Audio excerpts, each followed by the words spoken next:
मोक्ष मार्ग प्रकाशक स्वाध्याय सीरीज में आप सबका हार्दिक स्वागत है। विगत दिनों से हम दूसरे अधिकार का स्वाध्याय कर रहे हैं। अभी तक हम कर्मों के संबंध में जो सामान्य जानकारी थी, कर्म का स्वरूप क्या था, कर्म कैसे बनते हैं इत्यादि सभी विषयों पर चर्चा कर चुके थे। कर्म के जो द्रव्य कर्म, भाव कर्म 9 भेद होते हैं, पिछली कक्षा में हमने उन सब की चर्चा की थी। अब आज बहुत ही सुंदर टॉपिक यहाँ से प्रारंभ हो रहा है कि जीव सबसे पहले स्टार्टिंग पॉइंट कहाँ था, जीव सबसे पहले कहाँ था, और अगर जीव अपना आत्मकल्याण नहीं करेगा तो वापस कहाँ पहुँच जाएगा, और बहुत सारे जीव कहाँ पर हैं, तो वे कौन सी पर्यायें हैं जिनको शास्त्रों में नित्य निगोद और इतर निगोद शब्द से कहा जाता है। तो मैं आदरणीय भाई साहब से नित्य निगोद और इतर निगोद का स्वरूप जानना चाहता हूँ। टोडरमल जी ने संसार में जीव कर्मबंध सहित कैसे होता है इसकी चर्चा की, और इसकी चर्चा करते हुए जीव के अब संसार परिभ्रमण की चर्चा भी प्रारंभ कर रहे हैं। और इसको प्रारंभ करने के लिए उन्होंने नित्य निगोद और इतर निगोद की चर्चा से प्रारंभ किया। नित्य निगोद इतर निगोद को अपन बहुत सरल शब्दों में पहले समझ लें। नित्य निगोद माने, निगोद तो कॉमन हो गया। हाँ। कि निगोद माने जीव की वह अवस्था जहाँ वह एक सांस में 8-10 बार जन्म मरण करे, इस अवस्था का नाम निगोद। तो अब इसके दो भेद हैं, नित्य निगोद और इतर निगोद।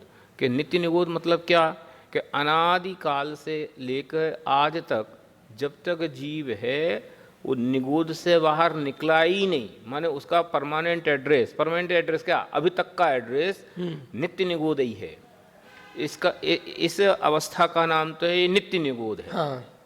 और निगोद से निकला, निगोद से निकल के एक इंद्रिय आदि दूसरी पर्यायों में आया, और फिर त्रसादिक पर्यायों में भी गया, नहीं गया अलग बात है, और जा कर के फिर अपना चक्कर पूरा करके मोक्ष नहीं गया तो वापस कहाँ आया, कि वो सादिक 2000 सागर का काल पूरा करके वापस वो निगोद में आया। तो अब जो वापस निगोद में आया उसका नाम है इतर निगोद। माने नित्य निगोद माने जहाँ से जीव आज तक निकला ही नहीं, वहीं जन्म मरण कर रहा अनादिकाल से आज तक। और इतर निगोद के निगोद से निकल के त्रसाद पर्यायों में गया और वहाँ से घूम करके वापस इसी में आ गया, इसका नाम है इतर निगोद। अब नित्य निगोद मैं कई बार सोचता हूँ कि जीव को संसार में सबसे ज़्यादा दुख निगोद में कहा। हाँ। नरक से भी ज़्यादा। तो कई बार मेरे दिमाग में विकल्प आता है कि निगोद में दुख किस बात का है। क्यों? क्योंकि नरक का दुख हमें समझ लो शास्त्रों से दिखाई देता है कि मारा पीटी, माने नाना प्रकार की प्रतिकूल परिस्थितियां हैं। त्रियंच गति के दुख हमें सामने दिखाई देते हैं, मनुष्य गति के दुख हम खुद भोग रहे, तो निगोद में काय का दुख है। तो ये प्रश्न मेरा दिमाग में इसलिए भी पैदा हो जाता है क्योंकि जीव पैदा तो हुआ नहीं, उसके अगले समय में तो मर गया। हाँ। एक श्वास में 8-10 बार जन्म मरण करना है तो उसका आयु कितनी सी, बहुत अल्प। तो जब तक उसको पता ही नहीं चला कि मैं जिंदा हुआ उतनी देर में तो मर लिया। सही है। तो फिर काय का दुख। तो एक दादा के प्रवचन में एक दिन मुझे इस बात का समाधान मिला, और वो समाधान ये मिला कि वहाँ और कोई दुख की तो बात ही नहीं है, लेकिन वास्तव में वहाँ जन्म मरण का ही दुख सबसे बड़ा दुख है। और जन्म मरण का दुख ही सबसे बड़ा इसलिए है क्योंकि यह जीव मरना मात्र नहीं चाहता। देह में एकत्व, जिस पर्याय मिली उस पर्याय में ई में, उस पर्याय में ई में, तो प्रति समय माने एक श्वास में 18 बार इस बात को ये मैं हूँ, और फिर ये मैं हैराम में गया, ये मैं हूँ हैराम में गया। तो ये दुख बहुत बड़ा है, इसलिए निगोद के दुख को सबसे बड़ा कहा। ऐसा मेरे दिमाग में कैलकुलेशन डेवलप हुई। मरा तो उसको पता है कि अगले समय उसको जन्म लेना है, उसको क्या मालूम। अच्छा, नहीं तो एंजॉय करे कि अगले जन्म लेना, मरने का क्या दुख। अरे ये चीज तो गई ना, क्योंकि समस्या तो उसकी ये है कि उसने जो पर्याय मिली उसमें एकत्व किया। जैसे वो राजा का उदाहरण आता है ना। हाँ। कि एक राजा को मरण समय नजदीक आ गया, कोई मुनि महाराज के पास गए, कैसा महाराज मेरी अगली पर्याय क्या होगी, तो अपनी नाली का कीड़ा होएगा। हैं, मैं नाली का कीड़ा हूँगा। तो अपने बच्चों को बुला के, भैया तुम मैं मरूं तो मेरा क्रियाक्रम तो बाद में करना, पहले घर के गटर में देखना कि कोई कीड़ा दिखे तो उसको मार डालना। क्यों? मैं हूँगा, मैं कैसे वहाँ रहूँगा, ये तो नहीं बताई कि मैं हूँगा, पर कीड़े को मार डालना मेरी इच्छा ये है। कि ठीक है पिताजी। अब जैसे ही पिताजी मरे तो वो क्रियाक्रम तो एक तरफ रह गया। हाँ। कभी लड़के वहां जाके पहले गटर में गए और जैसे ही वो कीड़ा कांकरोच दिखे और जैसे ही वो लड़के मारने के लिए तैयार हों, डुप, क्या हुआ? एक समय पहले तक मुझे मार डालना, मुझे वहाँ रहना नहीं है, मैं कैसे कंफर्टेबल रहूँगा, लेकिन जैसे ही इस पर्याय को छोड़ करके उस कीड़े की पर्याय में आया, उसमें मगन हो गया। ये एकत्व बुद्धि है। तो अब जब इस पर्याय से मरेगा तो अब फिर अरे यार अब इसको छोड़ना पड़ेगा। तो इतना उसके पास समय ही नहीं है कि ये पर्याय में अपना यही तो मैं कह रहा हूँ, वो समय हम अपने हिसाब से कह रहे हैं कि समय नहीं है, लेकिन उसकी वेदन में तो है ही ना। भले उसका ज्ञान अत्यंत सूक्ष्म है, क्योंकि निगोदिया जीव का ज्ञान भी कितना सा, हाँ। लेकिन उसके बावजूद भी उसको वो जन्म मरण का दुख विशेष है, इसलिए निगोद में दुख विशेष का। और फिर दूसरी बात मैं कहता हूँ, टोडरमल जी ने आगे वहाँ लिखा कि इनके दुख, ये वहाँ तो खैर एक इंद्रिय के संदर्भ में लिखा, पर निगोदिया को भी प्रकारांतर से हम ऐसा कह सकते हैं कि इनके दुख ये भोगते हैं और केवली जानते हैं। क्यों? क्योंकि हमारे पास कोई एविडेंस नहीं है कि पेड़ कैसे दुखी है, बताऊं। यद्यपि अब तो बहुत सारे समझ लो यंत्र आ गए जिनसे हम पेड़ों का सुख दुख माप सकते हैं, लेकिन बाकी का तो फिर भी नहीं ना माप सकते। इसलिए इसमें आगम के अलावा और कोई सहारा हमारे पास है नहीं। सब निगोदिया कौन सी इंद्रिय जीव है? एक इंद्रिय। अच्छा, एक इंद्रिय मतलब बिल्कुल एक इंद्रिय जीव है। हाँ। सभी प्रकार के तरह हाँ, निगोद।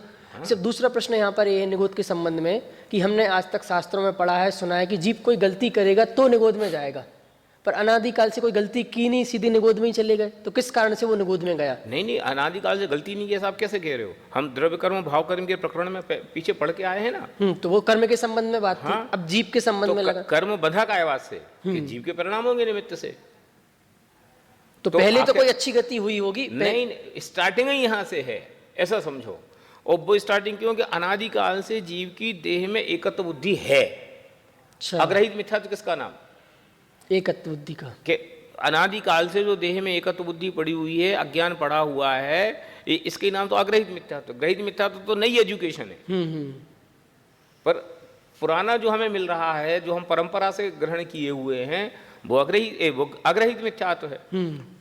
तो डेवन से ही यह जीव संसार में कर्मों के साथ है। डेवन कहना बहुत स्थूल कथन लगता है। अनादिकाल से जीव संसार में कर्मों के साथ है। और कर्मों के साथ क्यों है? क्योंकि इसकी परद्रव्य के साथ एकत्व ममत कर्तृत्व भोक्तृत्व रूप बुद्धि है। तो निगोद में ही क्यों है, किसी दूसरी अवस्था में? अब मैं फिर आपसे वही प्रश्न करूंगा, जो वही बात कहूंगा जो बात वहां कही गई थी कि अनादि के प्रश्नों में ऐसी बातों का उत्तर नहीं होता, अथवा इनका उत्तर नहीं दिया सकते। कैसा आप द्रव्य क्षयी क्यों है, जीव असंख्यात ही क्यों है, कि आकाश द्रव्य एक ही क्यों है? अब इन क्यों का क्या जवाब दे? भाई ये तो हैं जो हैं वो हम बता रहे हैं।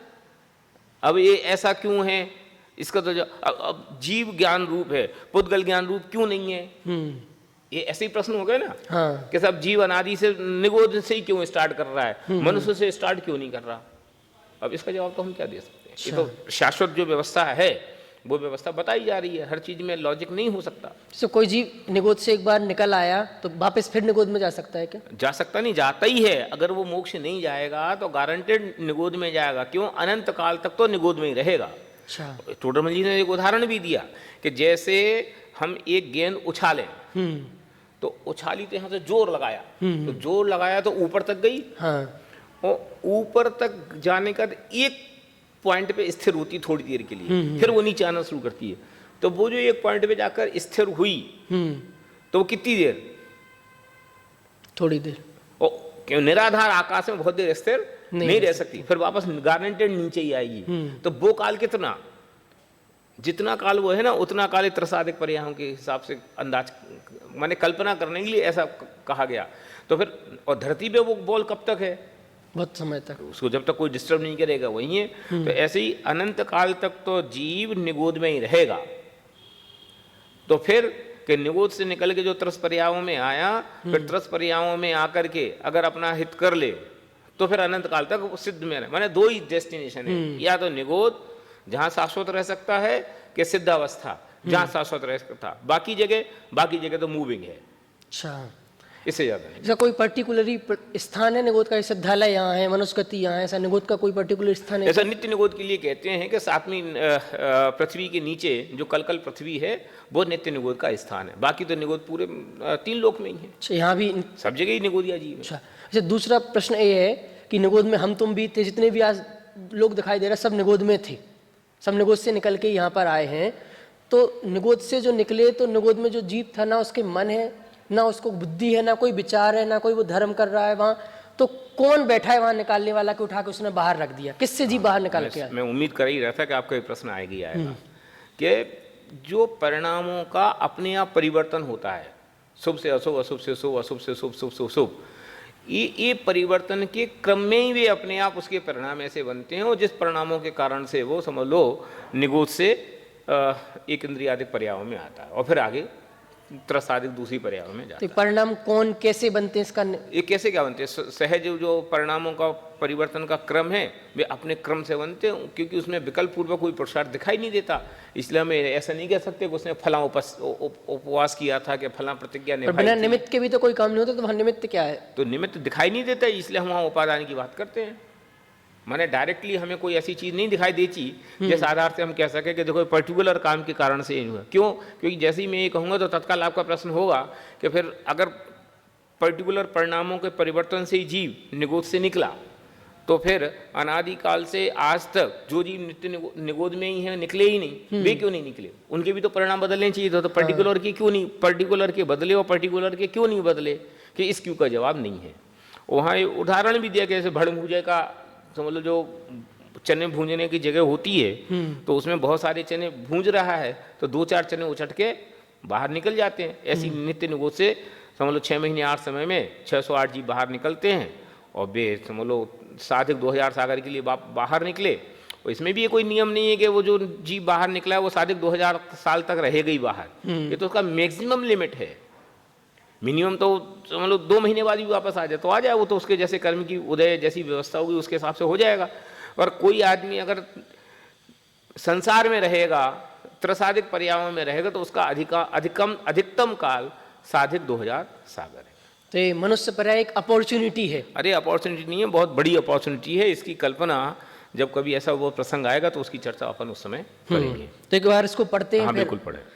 अगर आपके पास ग्रंथ है तो आप पेज नंबर 31 निकालें। नीचे नित्य निगोद और इतर निगोद, वहां अनादि से लेकर प्रथम तो इस जीव के नित्य निगोद रूप शरीर का संबंध पाया जाता है। हाँ है ना, माने स्टार्टिंग यहीं से है। वैसे 5 शरीर में कौन सा शरीर पाया जाता है?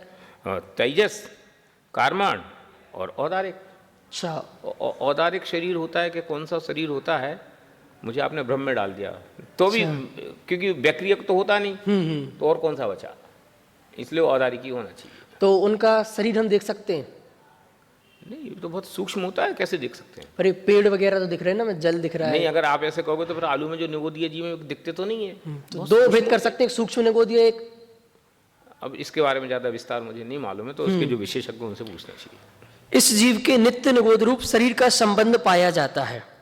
वहां नित्य निगोद शरीर को धारण करके आयु पूर्ण होने पर मरकर फिर नित्य निगोद शरीर को धारण करता है। अभी आयु पूर्ण माने एक उसकी जो आयु है, अब समझ लो एक सांस में 10-12 बराबर आयु है, तो उतनी बार जन्म मरण करके फिर से माने उसी जगह पे मर रहा, उसी जगह पैदा, उसी जगह मर रहा, उसी जगह पैदा, ये यही चक्र निरंतर चल रहा है। माने बस जन्म मरण के अलावा कोई दूसरा काम ही नहीं है।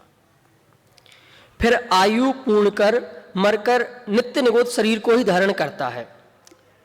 इसी प्रकार अनंत प्रमाण सहित जीव राशि है, सो अनादि से ही वहां जीव मरण किया, जन्म मरण किया करती है। माने जितने संसार में जीव हैं उसमें बहुभाग तो नित्य निगोद में बस रहे। क्यों? अनंत जीव राशि तो वही है, क्योंकि हॉल्टिंग स्टेशन तो वही है ना, दूसरी जगह इतनी हॉल्टिंग नहीं है। अनादि से वहीं जन्म हो रहा है, अनादि से मरण हो रहा है। अभी तो आपने जो बात कही इसमें भी लिखी है कि वो अपने आयु से हर समय में, एक समय में 18 बार जन्म ले रहे, 18 बार मर रहे।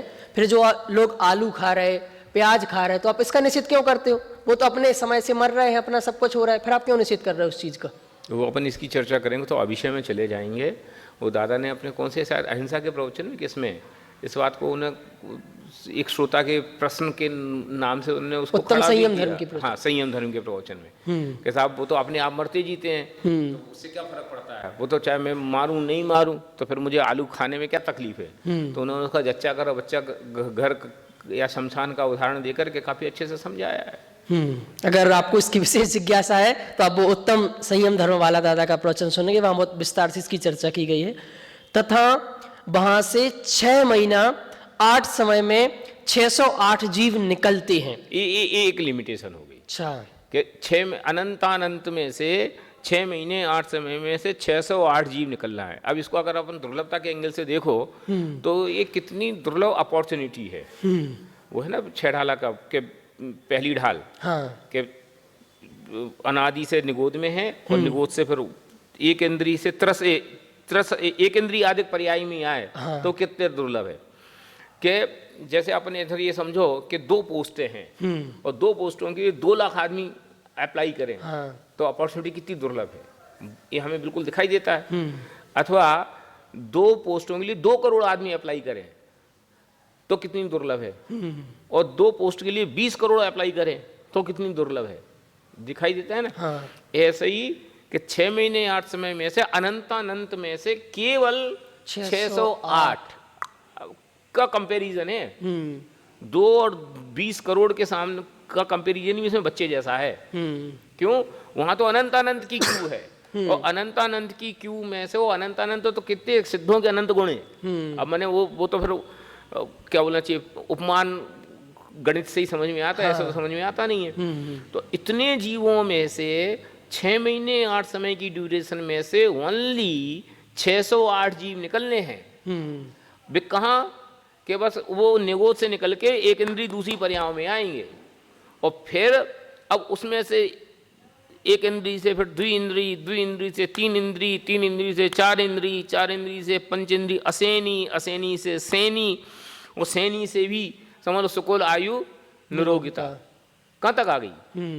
कितनी दुर्लभ। आप उसकी जरा बैक रिमाइंड करके सोचो कि तुम कहाँ किन किन परिस्थितियों से निकल के यहाँ तक आए हो, और अब इसका टाइम पीरियड कितना दिखाई देता है सामने। और इसमें काम हो गया तो हो गया, और नहीं हुआ फिर गया तो फिर रही है अनंता। ये तो सिद्धों के संबंध में कही, ये मैं कहता हूँ निगोद के संबंध में रही है अनंता अनंत काल, कि अब भी अब अनंत काल है। क्यों? क्योंकि मैंने किसी आदमी को 2 रुपए दिए कि पापा जी भूख लग रही खाने के लिए, तो ले जा 2 रुपया की खाना खाया, और फिर शाम को फिर पूछा कि भैया भूख लग रही, क्यों, क्या हुआ उसका, कि उसकी तो पिक्चर देखाया, तो चांटा मिलेगा कि 2 रुपया मिलेंगे। अरे मूर्ख, तेरे को 2 रुपए दिए थे कि भूख मिटाता, तो भूख तो मिटा ही नहीं। ऐसे ही कि निगोद से निकला यहाँ तक आ गया कि क्या बात के लिए, कि इसमें जो सबसे दुर्लभ था, जैसे कहता है टॉप प्रायोरिटी पे जो काम था कि अपना हित करना, कि अब ये दुख ना मिले, तो वो तो किया नहीं, और उसकी जगह पंचेंद्री के विषयों में और उसमें ही टाइम पास करे, तो अब फिर दोबारा आप एप्लीकेशन लगाओ तो पास होगी कि ये तो जरा रिकॉर्ड देखने इस आदमी का कि ये तो रिकॉर्ड खराब है, तो छोड़ो। ऐसे हुआ ना, बिल्कुल। खैर वो दुर्लभता की जब चर्चा करेंगे तो वो प्रसंग वहाँ सचमुच है। और मनुष्य पर्याय एक सेलिब्रेशन है कि कितनी गहराई, कितनी कमियों से निकल के हम मनुष्य पर्याय में भी ये हिंदुस्तान में जैन कुल में भी समझ लो आत्मार्थी पने में, और फिर सबसे बड़ी बात अपना रुचि इसमें आ गई। अब बोलो क्या बचा। इसे मैं कहता हूँ कि सब बस ऊपर की मंजिल तक पहुंचने के लिए एक सीढ़ी और पार करना बाकी रह गई, और बस उतने में अटक जाता है जी। अरे यहाँ के भी फिर हम वही रोना रो दें, ये चीज़ नहीं मिली, तो फिर मनुष्य भाव बेकार है पूरा। तथा वहाँ से 6 महीना 8 समय में 608 जीव निकलते हैं। वे निकलकर अन्य पर्यायों को धारण करते हैं। वे पृथ्वी, जल, अग्नि, पवन, प्रत्येक वनस्पति रूप एक इंद्रिय पर्यायों में। ये प्रत्येक और साधारण वनस्पति का अंतर तो आपको ख्याल में है ही। हाँ। कि प्रत्येक वनस्पति माने बिना निगोदिया, जिसमें निगोदिया शरीर नहीं पाया जाए, और साधारण वनस्पति निगोदिया के वनस्पति में एक भेद है, इसलिए यहाँ प्रत्येक वनस्पति को खड़ा किया। तथा 2 इंद्रिय, 3 इंद्रिय, 4 इंद्रिय रूप पर्यायों में अथवा नारक त्रयंच मनुष्य देवरूप पंचेंद्रिय पर्यायों में भ्रमण करते हैं। वहाँ कितने ही काल भ्रमण कर फिर निगोद पर्यायों को प्राप्त करें, सो उनका नाम इतर निगोद है। बस माने नित्य निगोद और इतर निगोद में फर्क कितना है कि जो आज तक निगोद से नहीं निकला उसका नाम नित्य निगोद, और जो निगोद से निकल के अन्य पर्यायों से आकर के वापस निगोद में आया उसका नाम इतर निगोद। मतलब एक जीव कोई नित्य निगोद से निकल गया बाहर, द्वारा अब नित्य निगोद में नहीं जाएगा। अब तो उसके नित्य की वो क्या बोल रहे हैं, गणित खत्म हो गई। जैसे कोई व्यक्ति निरक्षर था, तो जब तक वो स्कूल में नहीं गया जब तक वो निरक्षर ही है। हाँ। एक बार इसमें स्कूल में एडमिशन ले लिया, कक्षा 1 में पास कर ली समझ लो, तो अब वो निरक्षर नहीं रहा। हाँ। अब अनपढ़ हो सकता है, निरक्षर नहीं रहा। पहली दूसरी में आ सकता है। ऐसा तथा वहां कितने ही काल रहकर वहां से निकलकर अन्य पर्यायों में भ्रमण करते हैं, मतलब इतर निगोद से निकलकर वहां परिभ्रमण करने का उत्कृष्ट काल पृथ्वी आदि स्थावरों में असंख्यात कल्प मात्र है। हाँ, माने ये हुआ ना कि पृथ्वी आदि अन्य पर्यायों में गया नित्य निगोद से निकल के। हाँ। तो कितना के पृथ्वी बन के रह गया, पृथ्वी का है कब तक, बड़ा असंख्यात काल तक। कितना, और वो तो जब पंच परावर्तन की चर्चा कभी होती है, हाँ। तो उसके संदर्भ में जब ये पढ़ते हैं तो ख्याल में आता है कि कैसी दुर्लभ सी बात है। वहाँ तो जब पढ़ते हैं तो कई बार तो ऐसा लगता है कि ये विवरण ये पॉसिबल भी हो सकता है क्या, खास करके जब वो भाव परावर्तन की चर्चा होती है।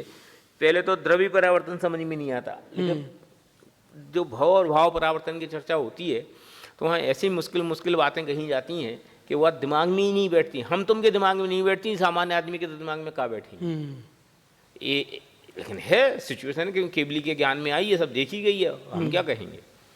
मैंने कैसी विचित्र बात है कि इतना पुण्य तो मान लिया कि नित्य निगोद से निकल गए, लेकिन पृथ्वी में पड़े, वायु में पड़े, पेड़ ही बन के खड़े हो गए। हमें याद है, मैं बड़े दादा के साथ एक बार उदयपुर घूमने गए थे। तो मैंने कार्यक्रम था, गए थे, तो वहीं शाम के टाइम घूमने निकलते थे। तो घूमते घूमते पता नहीं कोई पेड़ देख करके यूं ही बात चली। तो बड़े दादा ने वहाँ ये बोली कि देखो कैसी विचित्र बात है कि कोई पेड़ को देख करके आपको ऐसा लगता है उसको देखते रहो, और कोई पेड़ को देख के आपको बिल्कुल नहीं सुहाता। ये उसका नाम कर्म है।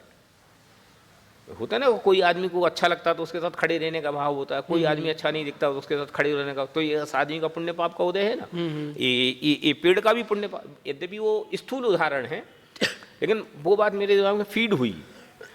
हाँ बच्चों, कोई पेड़ के देख करके बड़ी खूबसूरती का मन होता है, और कोई पेड़ को देख करके अरे कहते जंगली है, ऐसा विचार होता है। और बस वो खड़ा बेचारा। अब और देखो कि अब इस सब बातों में बोलने में बहुत होता है, इसलिए वो कई बार लगता है अपन बहुत अनलिमिटेड और अनावश्यक बोलने लगते हैं। कि पेड़ खड़ा है, जैसा हम जिंदा हैं ऐसे ही वो जिंदा है। अब वो कोई आदमी आरी लेके आया, तो उसका ज्ञान का गेय तो बना। मुझे काट रहे, उसने आरी चलाना शुरू करी तो भी उसके ज्ञान का गेय बना। भाग नहीं सकता, कट रहा आरी से, तो पूरा ही कट रहा। चलो मैं कहता हूं अपन चलते चलते टहनी तोड़ दी, तो उसको जैसी कोई आपकी उंगली तोड़ दे, हमारी उंगली और पेड़ की टहनी में क्या फर्क है। तो मतलब मन है ज्ञान के लिए, उसको मन थोड़ी है। तो मन नहीं है तो दर्द नहीं होगा। अगर ये बात कहोगे तो फिर द्विइंद्रियों को क्यों तकलीफ होती है, फिर तीन इंद्रियों को तकलीफ होती है कि नहीं होती। अरे ज्ञान का वेदन तो बराबर है। वो अलग बात है कि उसके ज्ञान का वेदन कम है, लेकिन दुख तो पूरा है कि नहीं है, फीलिंग तो दुख की है कि नहीं है। अमीर आदमी की भूख भूख, गरीब आदमी की भूख भूख नहीं। अमीर आदमी को तो गर्मी लगती है, गरीब आदमी को गर्मी नहीं लगती। वो अलग बात है कि उसको सहते सहते उसको बर्दाश्त होने लगती है, आदत हो जाती है। लेकिन ऐसा थोड़ी है कि उसको उसकी कष्ट नहीं है, पीड़ा नहीं है। तो पेड़ को भी पीड़ा है कि नहीं है, लेकिन क्या करे बेचारा,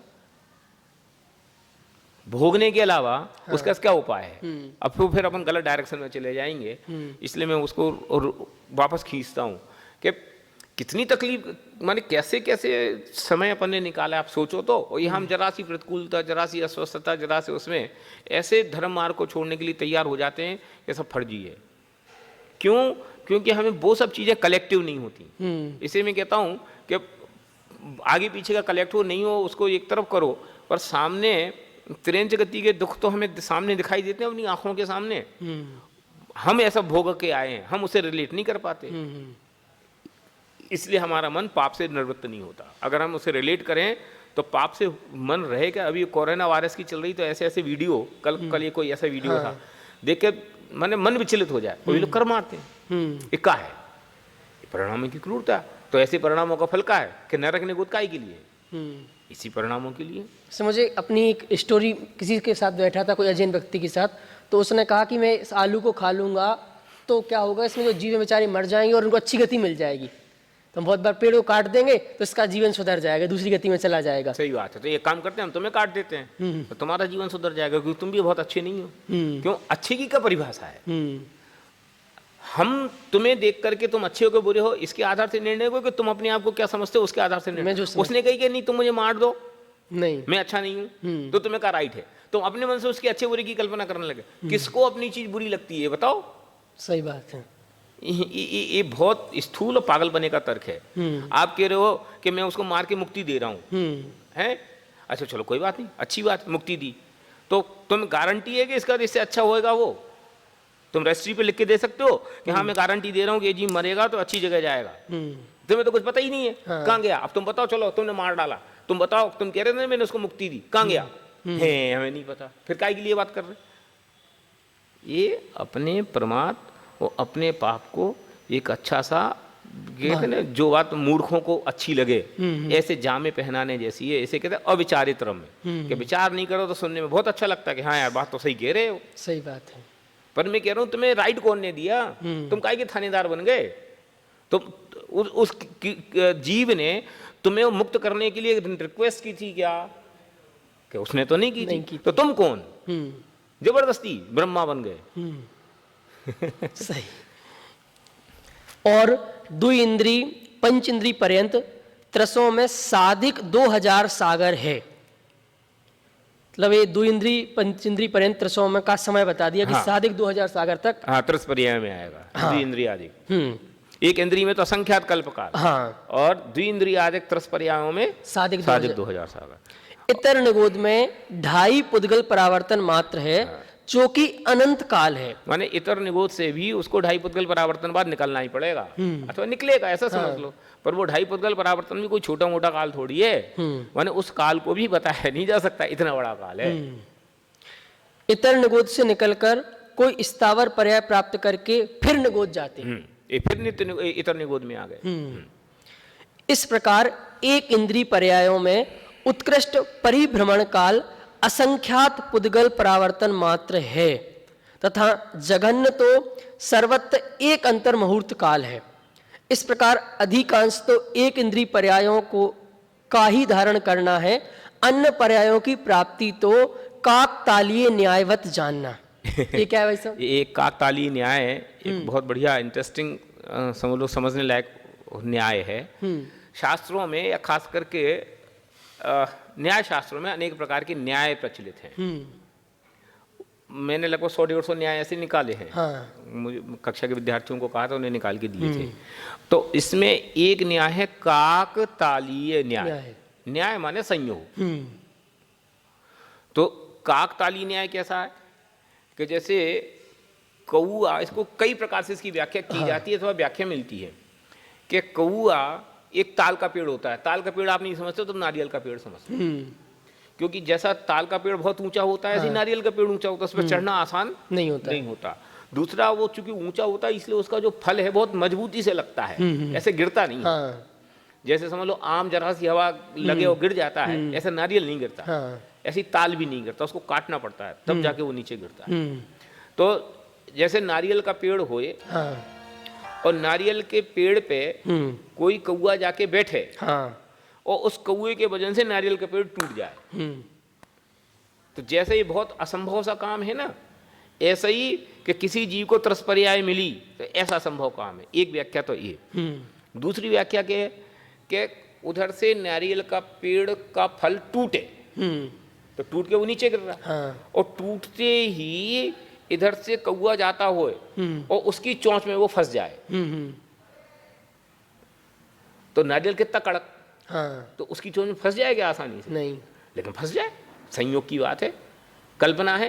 तो चोंच में फंस जाए तो कितनी माइक्रो टाइमिंग होनी चाहिए कि उधर से वो टूटे और इधर से वो इधर नीचे गिरे और उसी के डायरेक्शन में से वो कौआ जा रहा हो और उसकी चोंच में फंस जाए। इसका भी नाम काकतालीय है। इसकी तीसरी व्याख्या भी आती है कि कोई ताल का फल टूटे और कौए के ऊपर गिरे और कौआ मर जाए, ये कैसा असंभव सा काम है? क्यों? कौवा सबसे ज़्यादा चपल होता है, चंचल होता है। सबसे ज़्यादा, माने उसको पकड़ना अन्य पक्षियों के मुकाबले कठिन होता है, बहुत सतर्क। जरा से तो जरा से उसको फड़फड़ाहट मिले वो भाग जाए, हाँ। फिर भी वो उसको ना भाग पाए और उसके कारण से वो समझ लो कौवे के ऊपर लग जाए। हाँ। ये कैसा मुश्किल काम है। तो जैसे ये असंभव जैसे काम दिखाई देते हैं, ऐसे ही असंभव काम ये है कि किसी को एक इंद्री से हटके दो इंद्री पर्याय मिले, त्रसाधिक पर्याय मिले, ये कठिन है। मनुष्य पर्याय की तो बात ही नहीं है। तो एक काकताली न्यायवत कठिन जानना। अब काकताली न्याय आपके दिमाग में आए तो आपको ये बात ख्याल में आओ। काकताली न्याय उदाहरण में न आए तो आप इसको ऐसे भी समझ लो कि जैसे वो पंच परावर्तन के संदर्भ में एक उदाहरण दिया जाता ना, कि जैसे मान लो हमने एक पेड़ को जलाया, हाँ। लकड़ी जलाई और उसकी राख को हमने मिला के समुद्र में फेंक दिया। अब उसकी राख कभी मिले वापस जो कहता पेड़ बन जाए, और कैसे कि जहां जो परमाणु थे उसी जगह सेट होते होते होते होते बने, तो वो एक हिस्सा गिना जाए, माने वो फर्स्ट चांस गिना जाए। ऐसा कितने हों तब जाकर के वो तब वो व्याख्या उधर की अभी मेरे दिमाग में भी नहीं है। तो ये कितना कठिन है। ऐसे ही कठिन ये मनुष्य पर्याय पाना है।